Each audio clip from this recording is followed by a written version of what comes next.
मित्रांनो, बँकिंग प्रणालीमध्ये तुम्ही एक शब्द आवर्जून ऐकला असेल बघा, तो म्हणजे पेमेंट बँका.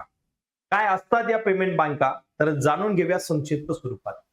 पेमेंट बँका म्हणजे अशा वित्तीय संस्था आहेत ज्या बँकिंग सुविधापासून वंचित असलेल्या लोकांना मूलभूत बँकिंग सेवा प्रदान करण्यासाठी डिझाईन केलेल्या असतात.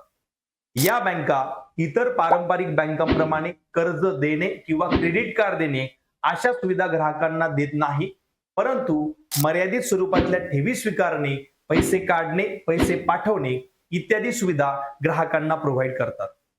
2017 साली भारतातील पहिली पेमेंट बँक म्हणून एअरटेल पेमेंट बँक या बँकेचं नाव येतं आणि सद्यस्थितीला 2025 मध्ये भारतामध्ये एकूण 6 प्रकारच्या पेमेंट्स बँका आहेत. अशाच प्रकारच्या नवनवीन बँकिंग अपडेटसाठी तुम्ही चॅनलला सबस्क्राईब करा आणि व्हिडिओला लाईक करा. थँक्यू.